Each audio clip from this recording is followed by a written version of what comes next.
campus.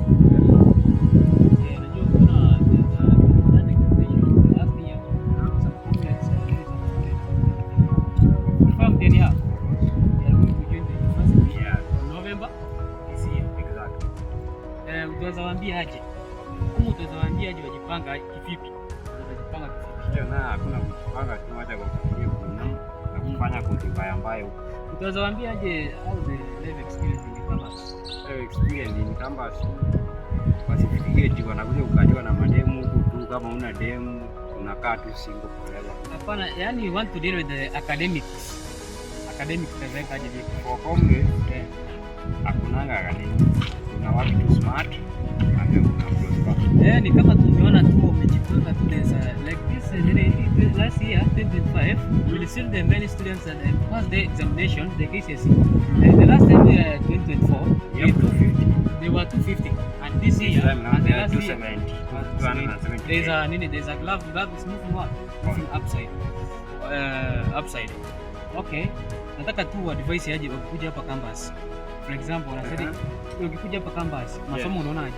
Masomo inakuwaje? Kwa masomo sasa tuko kwa masomo. Wakikuja tu campus, wanakuja tu wanajituma. Si wanajituma tu. Hiyo ni kwa masomo. Sasa kwa chakula sasa tunaingia kwa chakula sasa. Kwa chakula nayo hata ukue na pesa usikue nayo ni kuinama. Okay. Sasa nataka tuingie sasa, for example, these are how can we tell them about the climate and yani how utazambia aje hiyo life ya campus? Class ni saa ngapi? Hiyo nayo class ina depend tu class uko nayo, lakini muavoid huko. Hakuna assembly, hakuna kuitwa class, unakuja mwenyewe, attend lectures na upite exam yako uende. Sasa nataka tuingie the dressing code. Twende na nataka tuingie the dressing code. Yes. The dressing code wanafaa aje? Kwa nayo kwa yako chapa ruti yako ukiendanga hata kama ukienda. Sasa tunaingia sasa kwa viatu sasa. Unajua viatu unajua kutoka kama siwezi inama ufae posta.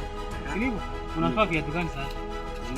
Unaosha unafaa. Unaweza kuwa umenunua posta, je, unaweza uza pia. Campus is market. Mbona uuze sasa? Mbona uuze? Utauza, ununue food ukule. Okay, sasa tuseme kitu kingine. Yes. Shule sasa, shule mingi za universities zinasaidiaje wanafunzi?